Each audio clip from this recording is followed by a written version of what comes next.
So I am going to continue with my review of the 1978 Complete Handbook of Baseball. And now I'm going to move into the National League East. We're going to start off with the Philadelphia Phillies. The Phillies and the Pirates were really the class of that division at the time. The team was owned by the Carpenter family. I don't remember them being terribly flamboyant, and they were willing to spend money, as all these owners should, but he wasn't reckless about it. So I think the perception amongst at least people outside of Philadelphia that the Philadelphia Phillies were a well-run team with a kind of a level-headed owner. Fans of the Phillies, they might have different recollections. I don't know. I'm going to take a look at some of the names. Now, the one that stands out here obviously is Dallas Green. He was the director of their minor leagues and scouting department, which did a pretty good job. You have to say about the Philadelphia Phillies. Dallas Green was the guy who really righted the ship and got that team to the promised land, and that was the 1980 World Series. Anyone who remembers the 1980 season will probably tell you by September, based on the way the teams were playing, Philadelphia seemed like that was the team destined to take it all. I remember they were the team that was like most on point. And a lot of the credit did go to Dallas Green. Dallas Green was a tough manager. He was a disciplinarian. He wasn't necessarily a jerk about it, but he could be unflexible. I remember him both as a manager for the Yankees and Mets. Both those teams did have extended streaks of playing really well. But I think ultimately the thing is that Dallas is kind of like, loud in your face style. It was easy for the players to tune him out. So he never reached the heights that he did in 1980 with the Phillies. He ran the Cubs for a while. He did a decent job. He did a pretty good job. But, it wasn't until, I think, Theo Epstein in the 2000s who really righted that ship.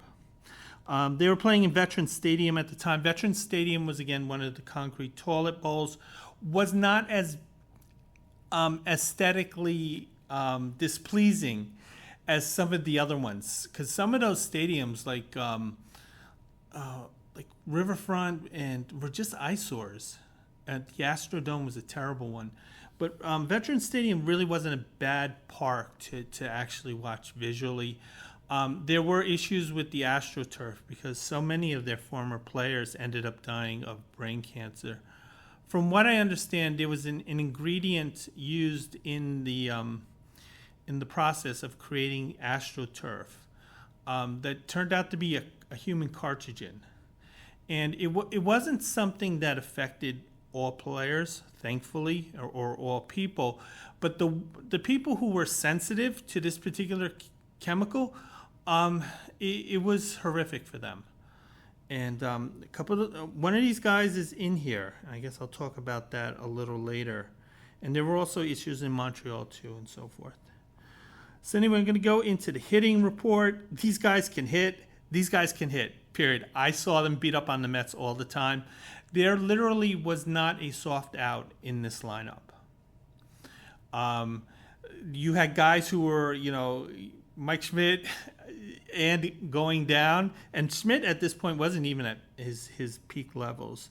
So these guys can swing the bat. The pitching, the rotation is a little bit of a problem, and this is one of the reasons why the Phillies kind of underperformed in the late 70s, because there were people who thought honestly that the Phillies were a better team than the Dodgers, but the rotation was always a problem. You had that great number one, and when you say number one starter, Steve Carlton is like a legendary number one starter.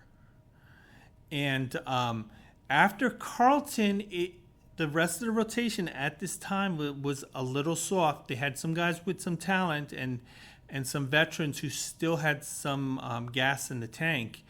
But it really wasn't until 1980 when Dick Ruthin and Bob Walk, who was a rookie, those two really solidified the 2 and 3 spots.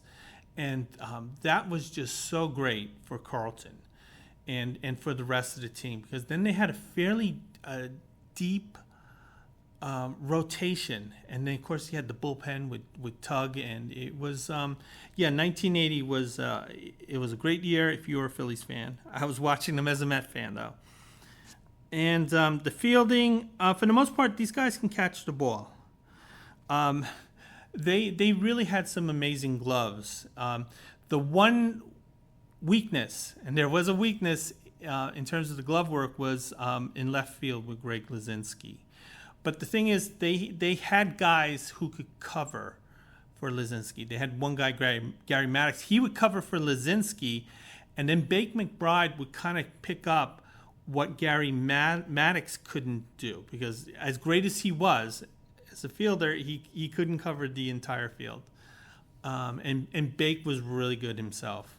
So, they're going to help their pitchers. And, they're saying, listen, the Phillies, it's looking really good. And they did win the division, but once again, they could not get past the Dodgers. I'm going to start with the player profiles. Steve Carlton, baseball legend. It was great watching Carlton for 2 reasons. One, he used his body beautifully. This guy had I'm not that type, but if I were, I would be slobbering over Steve Carlton, and just the way he used his body when he threw that great slider. The second thing I liked about Carlton was that the Mets actually could beat this guy.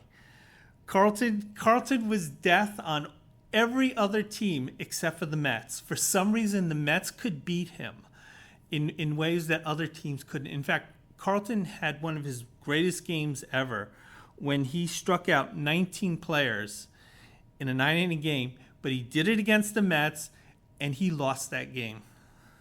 So there was that. And, he was kind of an odd character. To be honest, he was known as Silent Steve because he wouldn't talk on record to the reporters. He would talk to them off the record, but not on record. And then when he actually did start speaking to reporters, they were kind of reading the stuff that he was saying, and they're saying, "Can you keep quiet now?" Because he believes in a lot of wacky stuff. He's sort of like if you read his stuff, it's the type of stuff that hippies who used way too much LSD would believe in. Up next is Mike Schmidt. Mike Schmidt, legend. This guy was awesome, and he was nowhere near as good at this point. His ceiling had not been reached. He also gave that famous press conference when he kind of broke down and cried, and I just remember how much Howard Stern made fun of him for that. But nevertheless, Mike Schmidt was just an amazing player. His wife is a professional singer, so I'm sure like Phillies fans might have memories of Donna being on some of the local talk shows simply because they wanted to get Mike on and get on his good side. And it says she made several television appearances. Probably Mike was responsible for all of them. Up next is Larry Boa. Larry Boa, he's a guy who maxed out his talent, and he was a really good player. He was the type of player you'd call gritty, in that he didn't put up the greatest stats in the world, but he did everything that would help his team to win. And I remember him with the Mets. He was at this point he was just kind of a backup player. He was a really great player. I had no memories of him as a Met in terms of what he brought to the team. I think he was only there 1 year, so that answers the question. Up next, Greg Lizinski. Greg Lizinski was known as the Bull. This guy looks like he works in a butcher shop. he looks like the type of guy who speaks in very small syllables, but nevertheless he was a great hitter. He unfortunately he had those bad knees. He was a great hitter. He was a strong guy, but he wasn't terribly athletic. And that and playing on that terrible AstroTurf kind of like shortened his career. I do remember him a lot with the White Sox. He did have, he was given the role that he was best at, designated hitter. Lazinski did not drop baseballs, but he did not catch up to many of them either. That was the problem with having him in the field. Going to go on next to Gary Maddox. Gary Maddox, interesting guy. There was a saying at the time when he was playing that 2/3 of the world is covered by water, and the other third is covered by Gary Maddox. I think it was Ralph Kiner who coined that term because he obviously, as a National League player, Ralph Kiner, announcer for the Mets, he saw a lot of baseball at that time. And he thought the world of Gary Maddox in terms of being a fielder. He was also a pretty decent hitter. He'd get double-digit home runs. He'd drive in, 60, 70 runs. He'd steal 30 bases. He gave you that amazing defense. In fact, they were able to keep Greg Lazinski around a lot longer simply because Maddox would cover Lazinski's coverage in the outfield. He was a guy who served in Vietnam for 2 years. Normally, the hitch was 1 year mandatory if you were a soldier sent there. He said, sign me up for another year. He chose being in Vietnam over being in baseball. There are stories about it, although I haven't heard any of them. So, he was a terrific player. Tug McGraw. He was a terrific player. He was a terrific character. I remember him a lot because I would collect old baseball cards, and it killed me when I would see Tug McGraw New York Mets. But the cards were like from 74, 75. I do remember Tug during the September run in 1980. Tug McGraw was virtually unhittable. I don't know what his actual stats were, but if you were watching him on TV, he looked like he was playing against minor leaguers. That screwball was screwing, and he was just amazing, and he was an amazing character. And I remember him doing a lot of commercials. Tug sadly passed away from brain cancer, and it's the type of cancer that had been linked to that chemical in AstroTurf at the time. And, Tug, Darren Dalton, and I know Gary Carter, but he played in Montreal. For some reason, they must have been sensitive to it, and because it's too much of a coincidence, these guys all died of the same thing, and they were exposed to the same chemical. Interesting quote here. It says that after signing a $90,000 contract with the Mets, he said, quote, "I'll spend $80,000 of it on fast cars, loose women, and good Irish whiskey. And the rest of the money, I'll waste." So he had that type of personality. Now, in terms of him being traded to the Mets, I had heard two stories.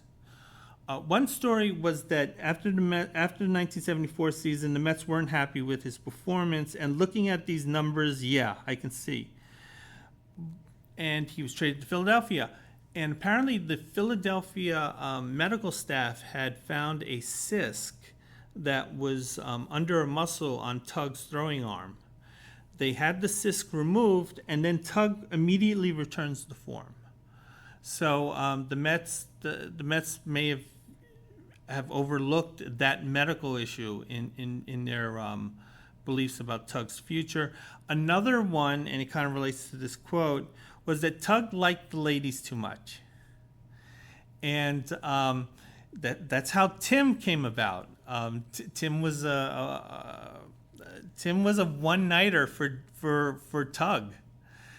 and he didn't really have any contact with Tim until Tim became famous. Wow, what a coincidence! When Tim was selling millions of records, suddenly Tug was like, "That's my boy. That's my boy. Those good genes he got from me." And so that was kind of like some of my memories of Tug McGraw. Next is Bake McBride. Bake McBride, I remember him. He was one of these very good. He wasn't a great player, but he was a very good one. He was the type of player who would help you win. He put up the type of stats that will help your team win, and he was a really good fielder too. Up next is Ted Sizemore. I kind of vaguely remember him. He kind of has a perm here for some reason. It looks weird on guys. Yeah, he was mostly a guy I remember from the baseball card. He was like one of these good, but not, exceptional players. Larry Christensen, I remember him. He was a hard-throwing right-hander. He was one of these guys that had a tremendous amount of talent, but he never really put it together. I think one of the problems with him is that he would tire early. So for the first 3 innings of a baseball game, he was lights out. But then what would happen, as the game progressed, he would become more and more hittable. So yeah, that's going to be a problem in in baseball. He did win 19 games, but he had a kind of a high ERA. So he has talent. He had talent, but he just never put it together. Richie Hepner of this horrible hair helmet here. I had haircuts like this as a kid. Richie Hepner, I remember he was a good player. He had an interesting personality. He could drive the ball. He played one season with the Mets. He was unhappy. A lot of his unhappiness did not necessarily was because of how bad the team was. It kind of ruined his TV schedule. So the thing is that after night games, it would be too late for him to watch the Tonight Show. This kind of ticked him off, and he ended up getting a trade to Detroit, which worked well for Richie because he was an important cog in that team. But he was a good power hitting guy. He dug graves in the off season, and I remember some of the newspapers who were clearly on the owner's side of any labor disputes. They would often use pictures of Richie Hepner digging a grave and saying, "This is what's happening to the players for following the union and demanding better wages," and stuff like that. So anyway, the top prospects, Lonnie Smith, I remember him. In the 1980s, when everything was okay in terms of him being clean and injury-free, he was a dominant player. And Jim Wright, I'm not really too familiar with him. And the manager at the time was Danny Ozark. I think Ozark was seen as kind of a placeholder. In the early 70s, the Phillies weren't particularly good. I guess they brought in Danny just to simply keep the seat warm. The team got better, but they underperformed in big spots, and they figured that Danny he wasn't big enough for the seat. So that's sort of the reputation that he had. Okay, so up next are the Pittsburgh Pirates. They were ran by the Galbraith family. I think they were mostly into horse racing, but nevertheless, they owned the Pirates. Pirates were successful under their ownership. They were playing in Three Rivers Stadium at the time. Again, the concrete toilet bowl. And the city. I briefly went through Pittsburgh once.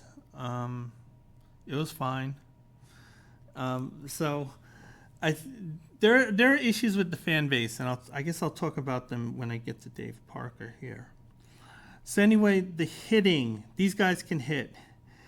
They traded Al Oliver, who was one of the top hitters in baseball, and they still can hit. So hitting isn't a problem. They did strike out a lot. So that was a problem for them, because those guys were free swingers, so they did not really believe in on-base percentage, and that might have hurt them in retrospect. The pitching is a lot better because when they traded their hitter, they got a number one starter in return. They do have some depth. Previous rotations from Pittsburgh weren't that deep, but they're saying this rotation is pretty deep, and their bullpen is also really good too. So there are no weaknesses with the pitching. The fielding is questionable. Obviously, Dave Parker was a great fielder, but the rest of the guys had problems catching the ball. So you basically only had one guy who can catch the ball. And they're saying, the Pirates won it the next year, so in '79. So they're a good team. Going to start off with Willie Stargell. Willie Stargell, I remember the twirling bat. I remember those long home runs he would hit. I remember that gut that he had. There were a number of players in baseball at that time who basically had like these bellies of steel. And Willie Stargell was one of the most prominent ones. Who else there was Willie Horton. He had a big gut. Rusty Staub was pretty fat. I remember John Mayberry, Rico Cardi, Louis Tion, and Rick Russell.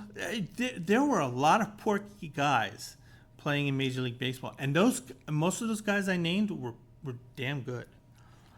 So anyway, Willie Stargell, he was a great player. He was a great personality. He's just really he is truly a role model if you believe in role models. He was actually in decline at this point, and they were questioning, how much does Willie have left in the tank? Obviously, '79 was his last hurrah, so he had a little bit left in the tank. And he was definitely one of the great leaders on that team. Up next is Dave Parker. At this time, Dave Parker was pretty much the best player in baseball. He could do everything, and he's being called the Slasher here, but he was known as the Cobra. Parker did underperform, in my opinion, for most of his career. He really campaigned hard to be in the Hall of Fame. Because, again, if you look at his career record, it's a little spotty. Simply because there were just so many years where, honestly, he just underperformed. And he would lean on he had the reputation of being the best player of the 1970s. He was the most talented player of the 1970s. But honestly, really wasn't until '75 where he started putting up some really good numbers. He was the first $1 million player, I believe. That was actually cause for a lot of resentment amongst the Pittsburgh fan base, and there was a feeling that maybe some of that was racial.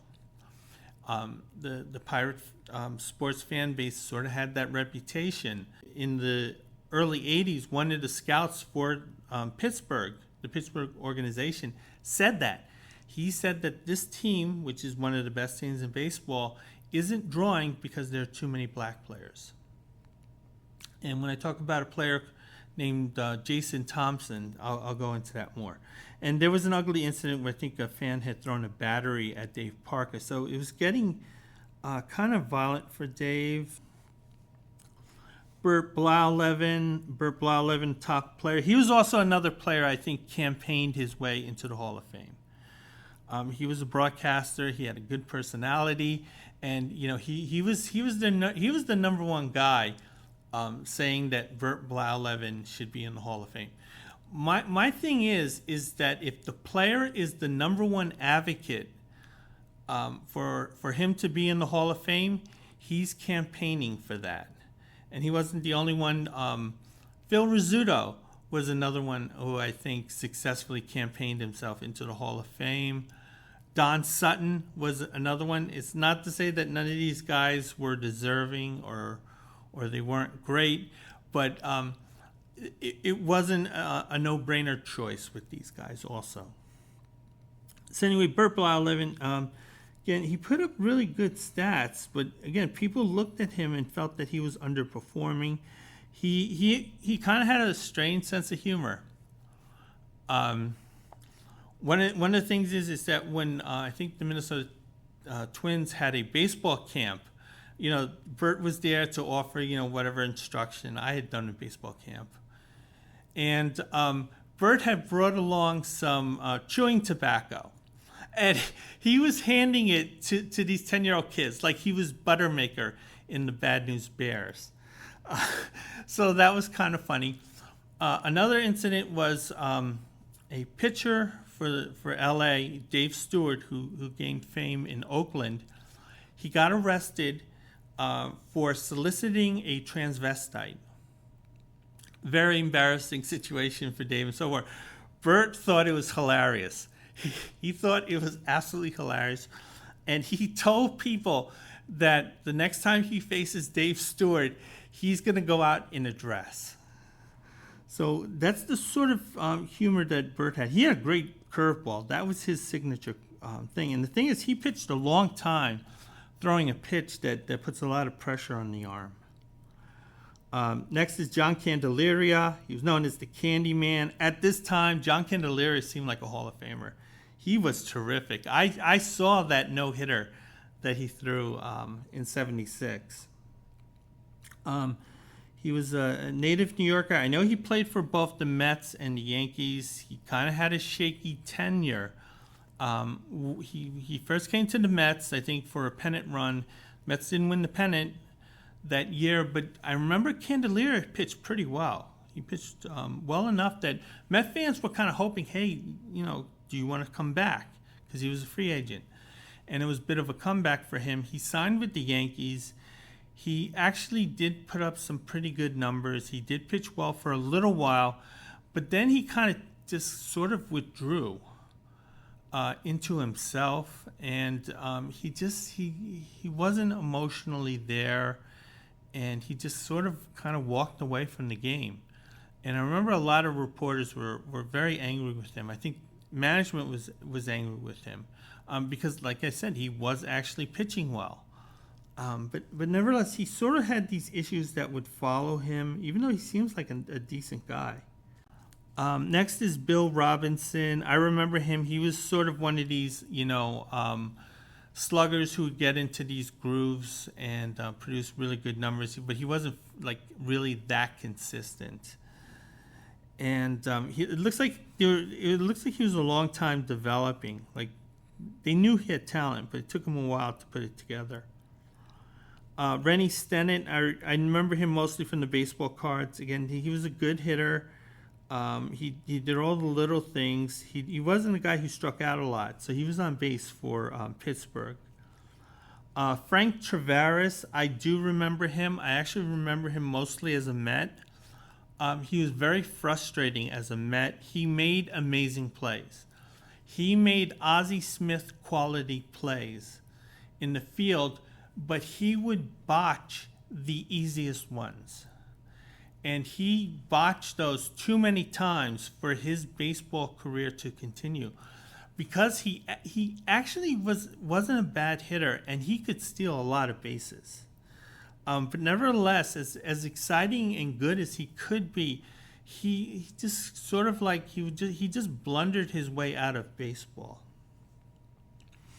So the Pirates brought in Tim Foley, who solidified that position for them in '79.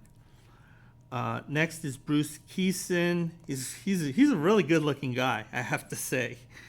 So handsome Bruce here. I remember him. He was a really good pitcher, but he was always injured. He was one of these guys, if he was healthy for a full year, and he never was. And last is Jerry Russ. I remember him mostly with the Dodgers. He was a big guy. He was a really good pitcher. And I remember him when he pitched his no-hitter. He was jumping up and down. This is a 6'5" guy. And he is just jumping and all excited. He also had a great sense of humor. What had happened was, I forgot, he was playing with the Dodgers, and they were visiting Shea Stadium. And so Jerry had a little bit of time on his hands. So what he did was he jumped on the subway. He went up to Yankee Stadium. He entered the players' entrance. Now, Jerry was kind of a well-known pitcher. Also, he did start, I think, the '76 All-Star game in Yankee Stadium. So, he was probably known by some of the personnel. Anyway, he goes into manager Lou Piniella's office. And he tells Lou that I've just been traded here. I'm on your team. I believe in you. And we're going to do great things. And Jerry's all excited. He's just telling Lou how wonderful it is to be a Yankee. Lou Piniella is freaking out because nobody told him about this. And he's angry and he's furious and he's making calls left and right. About why he wasn't informed about this. And then eventually Jerry kind of let him in on the joke. So, I remember him. He's a good guy. The Pirates' top prospect at this time was Dale Barra. And he was Yogi's son. He did have decent power for a middle infielder, but he really wasn't that much of a prospect. But Dale, it led to the split between Yogi and the Mets because when Yogi was manager of the Mets, he wanted them to draft Dale. And I think what happened was Yogi's other son was drafted by the Mets, and he got injured, and the Mets didn't have a good experience with him. And because of that, they didn't want to draft Dale. And they were kind of right because Dale kind of washed out quick. But Yogi never forgave the Mets for that. The manager is Chuck Tanner. I remember him. He was one of these players' managers. That was actually kind of new back then. And he was actually traded for a player. So he was a well thought out guy, well sought out guy, and the team won the World Series in '79. What more can you ask for? Up next is the St. Louis Cardinals. They were owned by the Bush family. I remember, the Cardinals ownership was always kind of well respected. And for the most part, the Cardinals were, a great organization. They were kind of mediocre in the 1970s. So when I think of the Cardinals, I kind of, refer to that frame when they were kind of a so-so team. But, 60s and 80s, they fielded some pretty great teams. In terms of the names, again, Vern Rapp, they're mentioning, he's the manager. I'll talk about him later. Stan Musial was part of the front office. The hitting, they have some hitters. They have the few guys who can hit. They really can hit, but they kind of don't have enough of them. So that's what they're saying about their hitting. The pitching, their best pitcher had been traded away because he hated the manager. So they're saying there are already troubles there. They do have one big starter in Bob Forsch, and they do have some talent, but might be too shallow a pool here. Fielding, again, it's kind of shaky. Keith Hernandez was kind of considered a shaky fielder at this point. Now, Keith Hernandez is recognized as the best fielding first baseman, but I guess it did take Keith a couple of seasons to refine that glove. And I'm going to go into the profiles. Going to talk about Bob Forsch here. I remember him. He had that one big year. Then he had a bunch of mediocre years afterwards. So this is clearly his peak was in 1977. Jerry Morales, I just remember him really from the baseball card, but he's a guy who looks like he can do a lot of things, has some power, and can drive in some runs, and good defensive player. That helps. Ted Simmons, I think Ted is kind of a borderline Hall of Famer, honestly, if he's not in there. It's kind of a mystery how he was so underrated for so long. I think because the 1970s had a large pool of really good catching talent. So it was sort of easy to overlook Ted, because if Ted put these numbers up in the 80s, he'd be there with Gary Carter. I think I remember Ted is one of the more cerebral players in baseball. So he was a guy who would actually read philosophical books, which kind of set him apart from most of his other teammates. I think also Marvin Miller, who was was head of the baseball union. He was their main negotiator and so forth. He talked about how during negotiations with the owners, behind closed doors, Ted Simmons would roast him. He was asking all these questions. Why aren't you doing this? Why aren't you doing that? And so forth. But when they left the office and they talked to the press, Ted was like, Marvin Miller is terrific. We are in good hands. You know, he never undermined his the labor union president, and he always remembered that. So that was like one of the things he liked about Ted Simmons. Keith Hernandez, he's a baseball legend in New York, definitely. He was a rising star at this point. He got traded to the Mets because Whitey Herzog hated him. And he just didn't want to get Hernandez off the team. He wanted to punish Hernandez.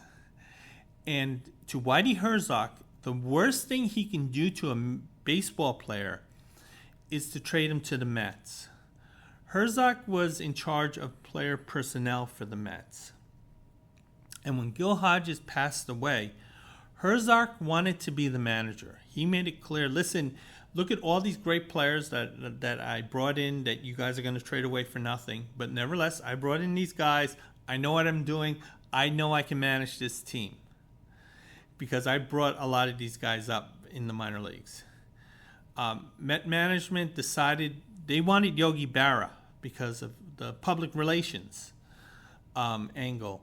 Whitey Herzog never forgave the Mets for that. And he hated the Mets, and whenever he could poke the Mets, he always did it. So he offered Keith Hernandez to the Mets as a way of punishing Keith Hernandez. Keith Hernandez felt that way. When he was told to trade, he was crying in the locker room. He did not hide the fact that he did not want to play with the Mets. It did turn off some Met fans early because he didn't want to be here. But eventually he was persuaded by his father and brother to stay. And it was great for him. He's been a Met legend ever since. He never thought that would happen. Keith Hernandez. Gary Templeton. Gary Templeton was probably he had the most potential of any player in the National League. Dave Parker was the most talented. But this guy, if he puts his talents together and his potential, he'd be the best player in baseball, hands down. It didn't happen for Gary for a number of reasons. There was substance issues with him.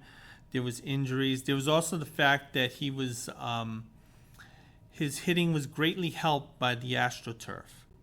And when he was traded to San Diego, he had natural grass, and then that kind of exposed him a bit.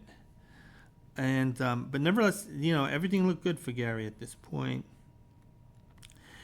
Jerry Mumphrey, I remember him. He was a fast guy. He played for the Yankees. He did well for them. But I kind of remember, I think he had a bad experience in New York. Lou Brock, I remember him. He was still able to beat the Mets late in his career. He was still an effective player. in his last season. Ken Reitz, I remember him mostly from the baseball card. I think the first 2 months of the season he was great, and then his numbers would dive.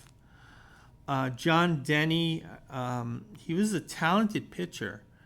It took him a while because he was always injured, and he seemed to have kind of a sour personality. But nevertheless, John sort of put things together in the early '80s, and he was a top pitcher. But at this point, he was a little inconsistent and injury prone. Mike Tyson, he did not hit like the boxer, and his kind of mediocre numbers. Top prospect is Rick Bustelli. I don't really remember him. The manager is Vern Rapp. Vern Rapp, I remember him. He was a douchebag. He thought he was more important than the players. He was one of these disciplinarians. A lot of these owners, again, they wanted guys to whip their players, and Vern Rapp was one of these guys. And his type was sort of being weaned out of baseball. So after he was dismissed from this job, he didn't get another job afterwards. Okay, next is the Montreal Expos. They're owned by the vodka company, Burnoff, I think, and some player development. Yeah, they were always kind of a well-run organization. They were an up-and-coming team. They were the team that had just so much young talent that came up at the same time, and they were kind of blossoming at the same time. So this is one of the teams that people were really looking forward to in the future. But they don't feel they're there yet because these guys are just still too young. The hitting, they have lots of hitters, and they're only going to get better. But but are these guys at like all-star level yet? The pitching, they do have some depth. They have a good number. They have a good three, and then it's a little shaky. So the top of the rotation is fine, but then there's a drop, both with the rest and the bullpen. And fielding, for the most part, these guys can catch the ball. So player profiles, Ellis Valentine, I remember him. I remember him with the Mets. He was an up-and-coming talent. He looked like the next Dave Parker. And he was playing like Dave Parker. But then what happened was he got hit in the face with a fastball. It broke his cheekbone. He never recovered. He never recovered from that. I know the Mets had traded him in the false hope that he could regain his 1979 form. Didn't happen. He was just an easy out, to be honest, and he made no impact when he actually did hit the ball. I remember there was a game where he won, but he won it because of his outfield throwing arm. Apparently, he's a really nice guy.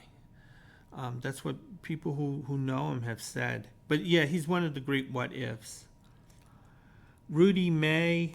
Rudy May came over from Baltimore. Apparently, Earl Weaver was really angry about this trade, and he was threatening to quit, which might have been a little bit of cover for Earl because Earl was having trouble with both the managers and ownership at the time. I guess I'll talk about that later. So Earl was really ticked off about this trade. I remember Rudy with the Yankees in the 1980s. He was one of these guys who he was a late bloomer kind of, and he just got better as he got older. And he was always a solid starter and a kind of a classy player for the Yanks. That's how I remember him. Apparently he scuba dives. Next is Ross Grimsley. I do remember him. He had that big year in '78. Then the returns diminished quickly. I don't remember why, but nevertheless, he gave Montreal that one big year, and then he kind of disappeared. He had very thick brown locks, like he kind of looks like a model here, and it was believed that he kind of he kind of greased up the baseball. And up is Dave Cash.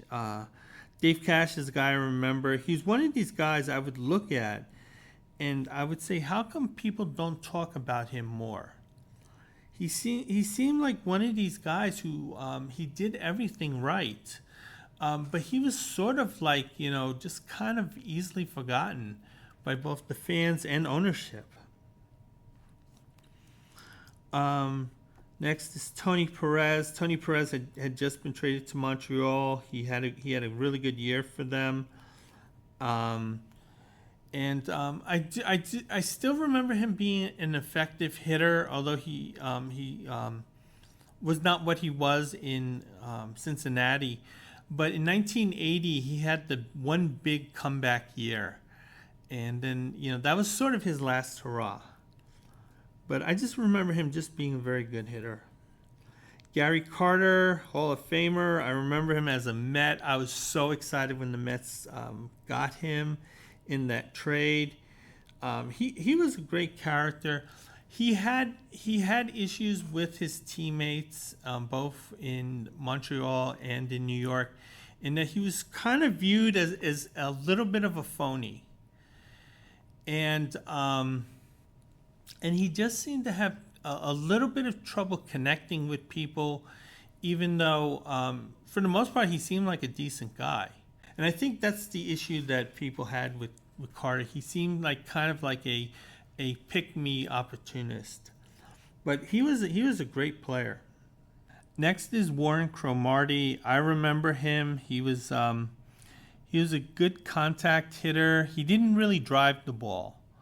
That was eventually his undoing, because even though he provided good defense and a decent average, he just honestly didn't drive the ball for power. He ended up playing in Japan. I remember him writing a book about his experiences playing in Japan. I never read it, but I got the impression that he had a positive experience. There's sort of that, discussing kind of the cultural differences between, playing in, Major League Baseball and the Japanese leagues. Next is Andre Dawson, Hall of Famer. He was a marvelous player. Unfortunately, the knee damage that occurred in Montreal just caught up with him. He was still able to produce big time stats, but again, he's one of these, what if, he was playing on natural grass. Larry Parrish, I remember him. He was sort of Montreal's quote whipping boy, in that whenever Montreal underperformed, people would say, if only that Larry Parrish would carry his weight. If only this guy would, kind of develop into a big-time player. So whenever the team didn't do well, Larry Parrish was the guy who was usually blamed. Then in '79, he had his big career year in Montreal. And he finally silenced those critics until the following year, where he started to revert back into the Larry Parrish that had frustrated Expos fans. He ended up in Texas. He had a weird career in Texas. At one point, Texas was saying, listen, we got to get rid of this loser. And I think they released him, but they brought him back because they realized how much money they were paying him. Then he went on a Grand Slam spree, where he literally hit like 6 Grand Slams in 2 weeks. And then he had a pretty decent career with Texas. Steve Rogers, he was a big-time pitcher. I remember he threw kind of hard. And, I just remember him. He was just the top pitcher, though. Will McInerney, He was a relief pitcher. I just remember him mostly from the baseball cards. It says he grew up in coal country, and given a choice between being a coal miner and being a baseball player, he was like, hey, I'm going to be a baseball player. And he was a pretty good pitcher. The top prospect is Dan Schatzinger. I hope I'm pronouncing his name correctly. I do remember him. He was a lefty. He threw he threw hard. He wasn't a hard thrower, but he threw hard. But he never put it together. And the manager is Dick Williams. Dick Williams was a dick.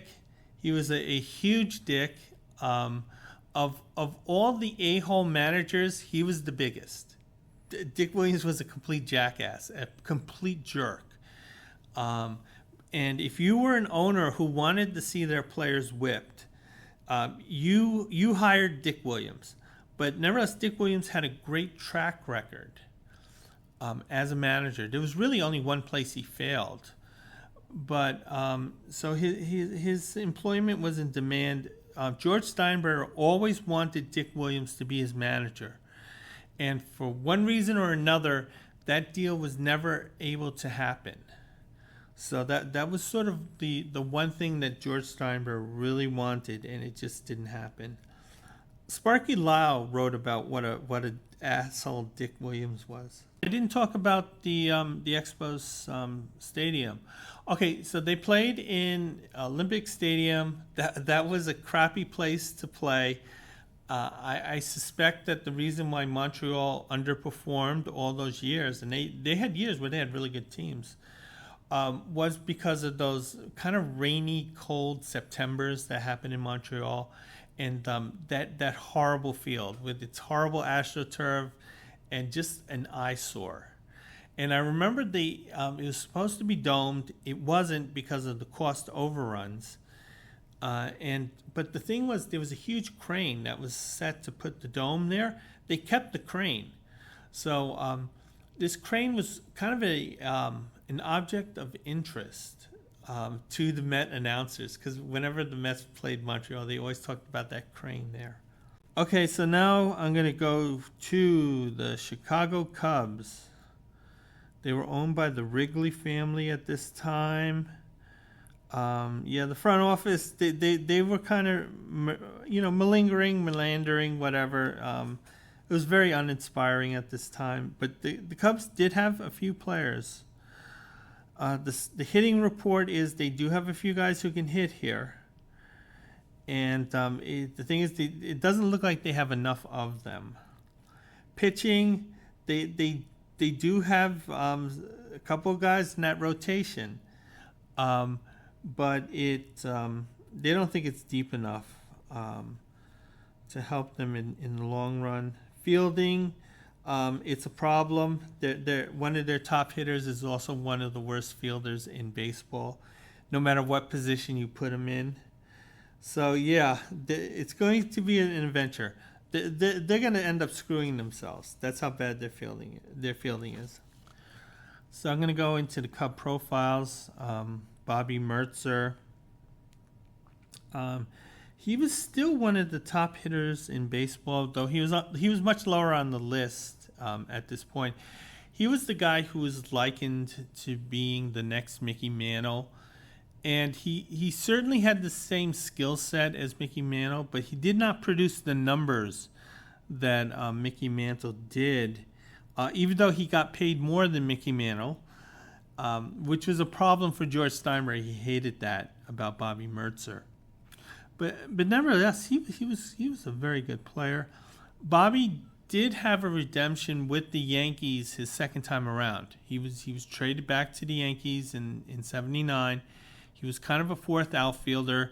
He was productive in that role. He wasn't the highest paid player on the team anymore, so Steinbrenner was like, okay, I can deal with this guy now. And he ended up having a long career as a Yankee announcer. So it was kind of good that his relationship with the Yanks had changed. Bruce Sutter was one of the top relief pitchers in baseball. He was the guy who revolutionized baseball with the split-fingered fastball. He did it because he needed some type of surgery, and surgery ended up helping him because of the way he gripped the ball. And there's not much you can say about him. I think he also passed away, but I'm not 100% sure. If I'm wrong, I'm sorry, Bruce.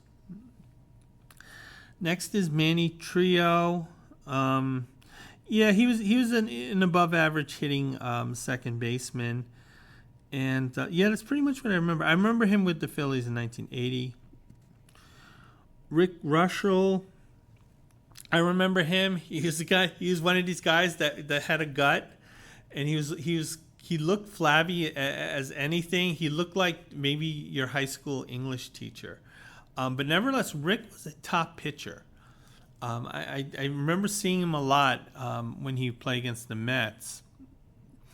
And I also remember when he was with the Yankees for 1 month. And I think 2 months. And he actually did pitch fairly decently. He had some bad luck. But nevertheless, he came down with an injury, and he kind of quietly left the game for a while. Then he made a comeback. He was hugely successful. And he had his second song as one of the top pitchers in the National League for a couple of those years. So he had quite the career. Larry Bittaker, I remember him from the baseball card mostly. Bill Buckner, I definitely do remember him, the 1986 World Series. Bill Buckner, interesting enough, he had a reputation of being, quote, a hard out or a difficult out. He led the majors in making outs made. Buckner hit for a high average, and he did not strike out a lot. That's what people focused on. But he also did not walk a lot either. So he would strike out 40 times, but he would also walk 40 times. So... And, you figure he's going to have 200 hits, but he's going to make 300 outs. And that was usually most in baseball. Also, apparently, according to the Boston clubhouse guys in the mid-'80s, Buckner was kind of a dick. He was kind of a douchebag to them. One of them had told a story where Buckner had came into the clubhouse during spring training, and this is after the World Series, and he told all the clubhouse guys they had to come out inside right now. They all had to come out outside right now. It was urgent. So all those guys came out, and then Bill Buckner was showing off his new car that he got with the money from the World Series. So when people had a great deal of sympathy for him, the way he was driven out of Boston, but he was also kind of a dick. Steve Altarvaris, I vaguely remember him. He was one of these guys that people said, if he can put it together, he'll be a star. This guy was not a star. I think he eventually ended up playing in Japan. Ray Burris, I do remember him. He was actually a fairly decent pitcher. I remember him from his 1 year with the Mets. He kind of had a hard luck year with the team, but you can also see why he never developed into a big star, because he had all types of control issues. The thing that stood out about Ray Burris was how much he would sweat. And the amount of sweat that would come off of him when he was pitching is amazing. I remember all those Met games, and the thing I remember was him covered in sweat. Next is Dave Kingman. He's a player I'm very familiar with the Mets. Dave's experiences with the Mets were not always positive. He does actually have a fan base among the fans, but there's no reason why these fans should have warm feelings about Dave Kingman. He made it clear he hated playing for the Mets, and he wasn't a fan friendly guy. he wasn't a friendly guy in general. So the story that I heard about Dave Kingman was when the Cubs had signed him, it was going to be this like big homecoming event because Kingman, I think, went to high school in Chicago. So anyway, it was the prodigal son returning. He's going to lead, the Cubs, to the promised land. So Cub management threw a huge party for him. They got all the employees, all the players together, and they're going to throw this party for Dave Kingman. Dave Kingman shows up. He shows up with a date. He tells everyone that, hey guys, I'm glad you came, but truth be told, I want to bang her, which means I can't be around you losers. So me and her, we're leaving, but I hope you guys have a good time. That was Dave Kingman. And I do remember those monstrous home runs of his. The top prospects are Dennis Lamp. I remember him. He was a pretty good pitcher. And Donnie Moore, who he had a tragic ending. He was a long-time prospect, threw very hard, never put it together until around the mid-'80s. Then he finally found his groove. He was a top pitcher. He had that one pitch that he regretted that he had thrown in the playoffs against Boston, and it took the Angels out of the World Series. Moore never really recovered from that. There were issues with his wife, who, when he had seemingly murked accidentally, then he took his own life. So it was sort of a very sad event with him. The manager was Herman Franks. Herman Franks, again, he was one of these hard-ass guys who just made players' lives miserable. And that's what ownership wanted at that time. They wanted that firm hand. Okay, up next are the New York Mets. Yeah, I remember these guys. The name that stands out is M. Donald Grant. Who basically ran the team. He ran it to the ground. Shea Stadium was known as Grant's tomb. But he was doing what ownership wanted. And ownership is described as Mrs. Vincent de Rota. So whoever the owner is, and I think it was the daughter of the original owner, they're not even bothering with her name. They're just saying, listen, just know that she's married to this guy, and his name is the only one that's important. And Shea Stadium, I remember, was kind of a dump. To be honest, it wasn't well maintained, and it was embarrassing at times to be a Met fan, knowing that the stadium was in such shoddy condition. It was shoddier than the roster. Eventually, new ownership had changed that, and I do remember there was banner day every so often. I do remember during the strike, the team held 2 clinics, baseball clinics, kind of goodwill clinics. For like teens. I think the ages were between 8 and 18. Me and my brothers, we were within that age range, and we had gone to the clinics because they were free, and we loved baseball, and we got to get on the grass in Shea Stadium. We did get to run the base paths.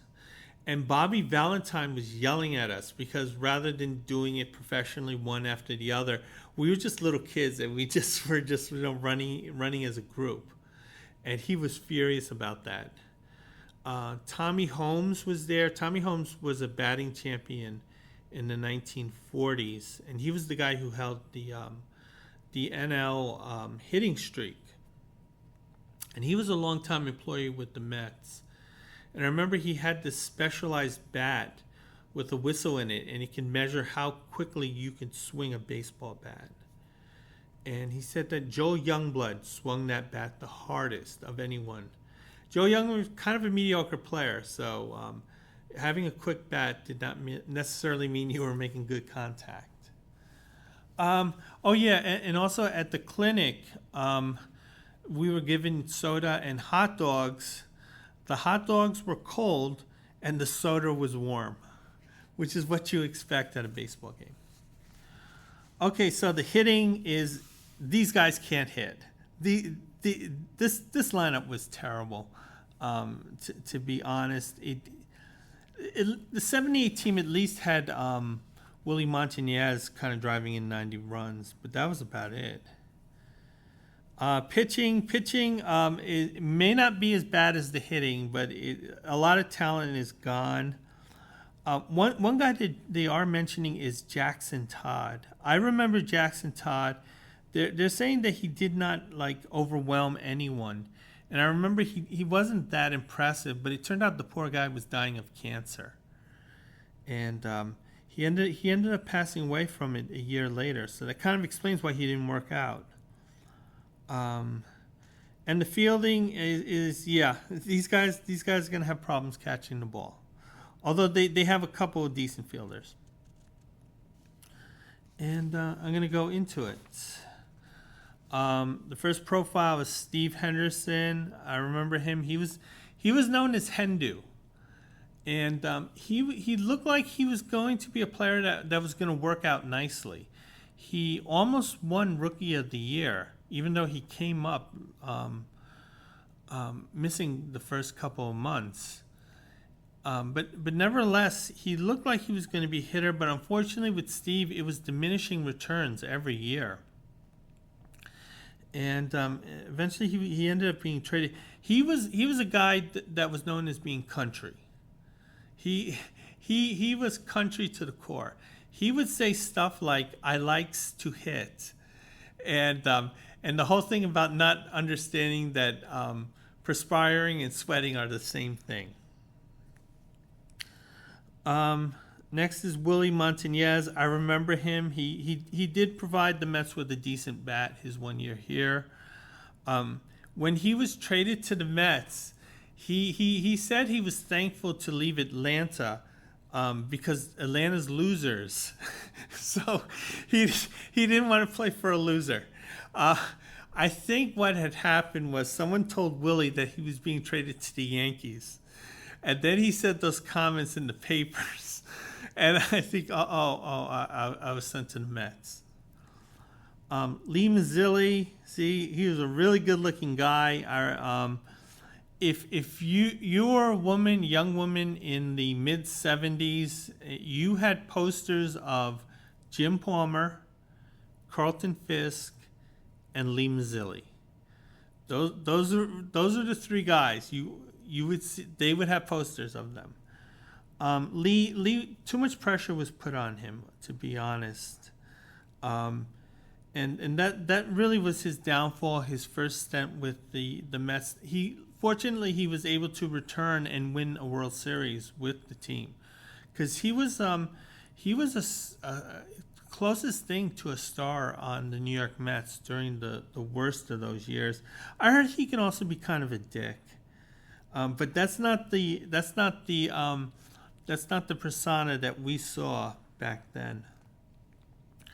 Pat Zachary, he came in the Tom Seaver trade with Steve Henderson.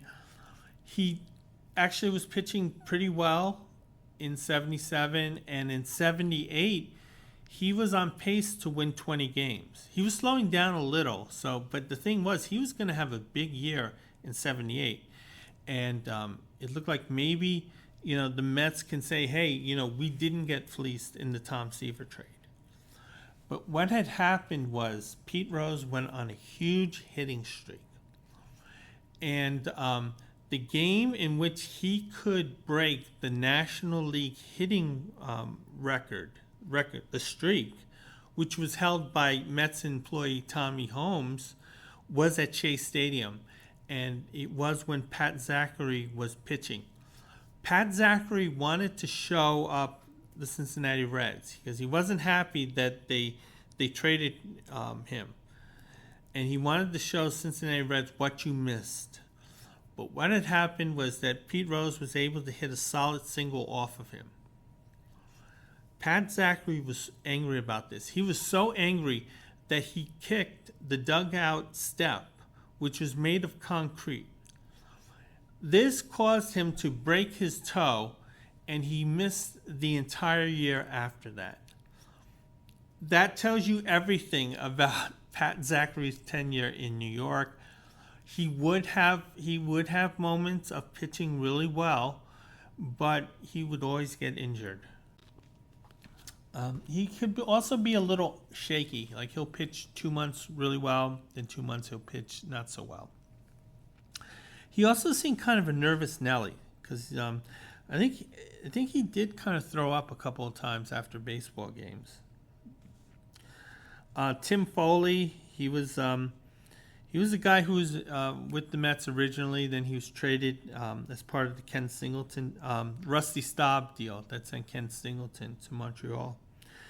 He was a scrappy player. He was, I think, he was kind of a loudmouth. He wasn't quite. His talk was bigger than his play.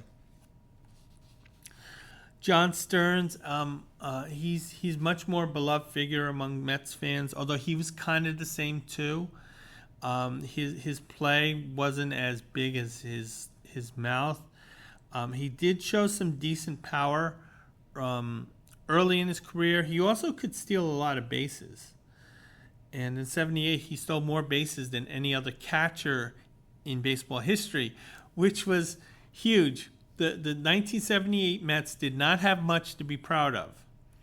And one was Craig Swan winning the ERA championship, and John Stearns stealing more bases than any other catcher in history. Those are the two things that the 1978 Mets hung their hats on. And Stearns still was a popular figure, but his power numbers dropped. The pitching staff would complain that he was trying to focus more on his average than on driving the ball. I know Neil Allen was particularly critical about Stearns in that way, but I remember he did get injured. He had his thumbnail split, and then he never returned to baseball.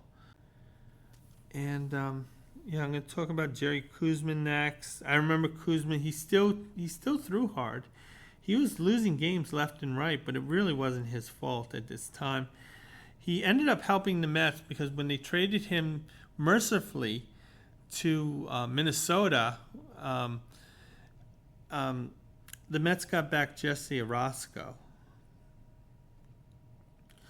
Elliot Maddox, I do remember a few games with him. It was interesting. He was really I remember he was a very classy player, and he was a very smart player, and he could play different positions, and he plays them all well. The thing about Elliot Maddox that was sort of interesting was that in 1974, when the Yankees were playing in Shea Stadium, as Yankee Stadium was being renovated, Elliot Maddox had an issue with a drainage pipe opening, and apparently he had caught his cleats in that piece of metal, and it ended up tearing his knee apart. And his career never really truly recovered from that. And when the Mets signed him as a free agent, Elliot was still suing New York City over that incident. So as Elliot Maddox was playing with the Mets, he also had an ongoing lawsuit against the stadium because the city is in charge of maintaining the facility.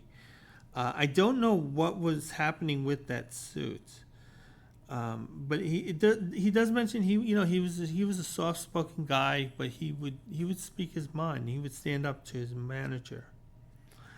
Lenny Randle, he gave the Mets one good year, at least average-wise. Didn't really provide much power. I just remember he was kind of a friendly presence.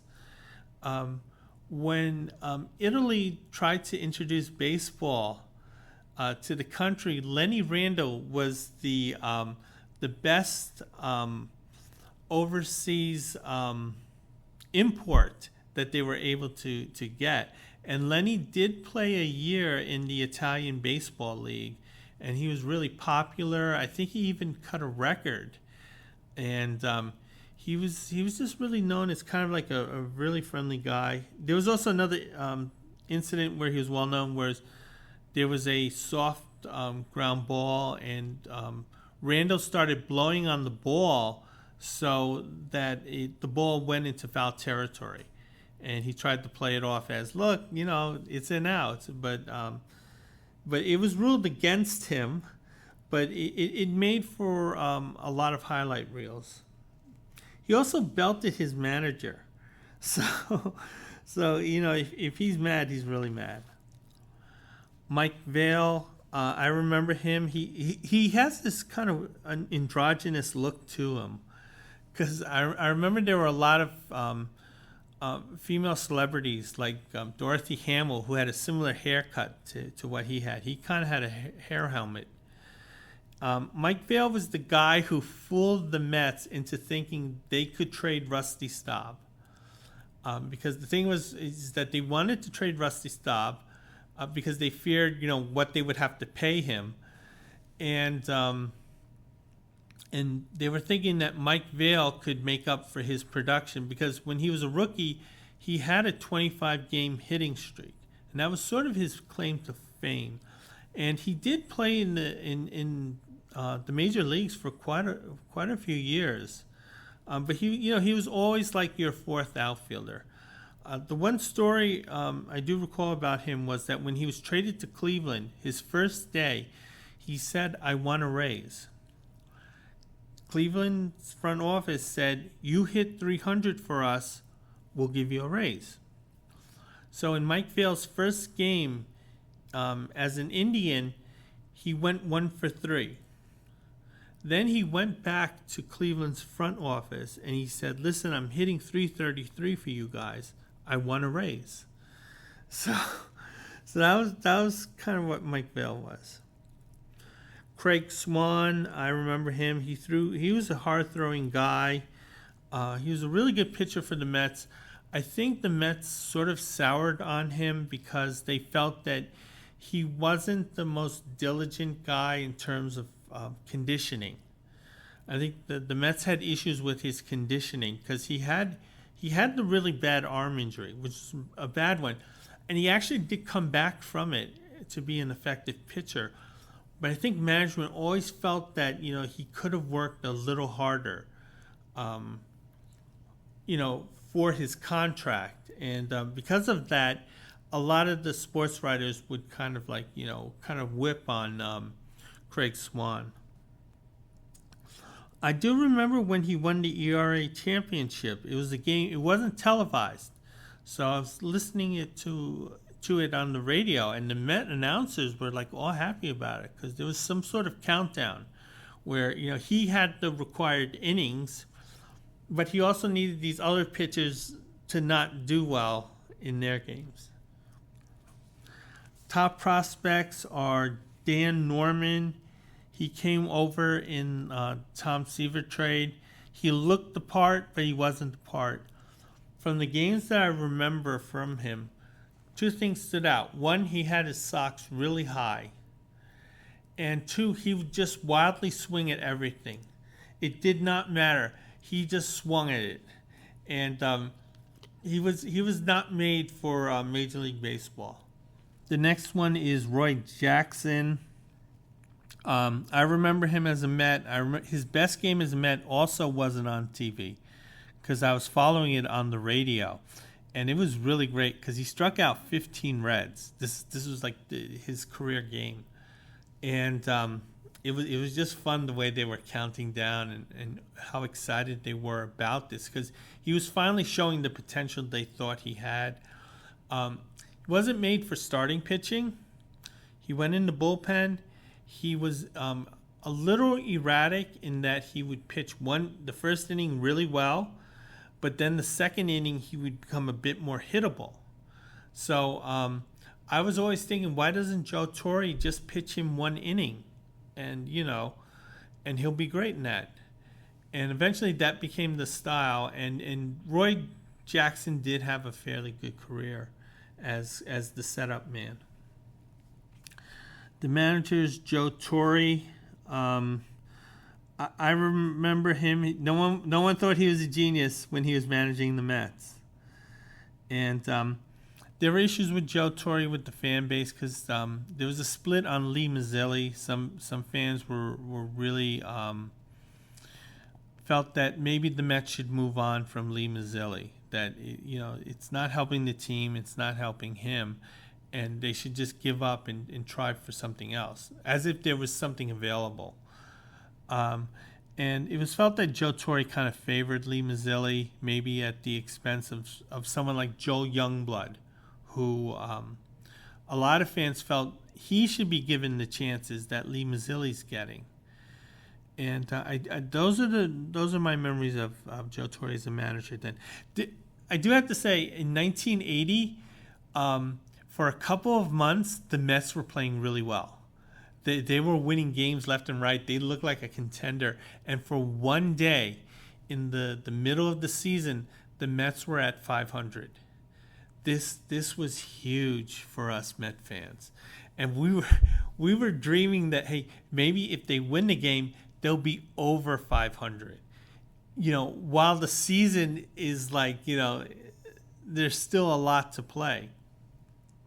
And then the Mets kind of fell apart after that. And so those are my memories of what was going on in baseball in the National League East for the beginning of the 1978 season. And I'm going to work on the American League next. And bye.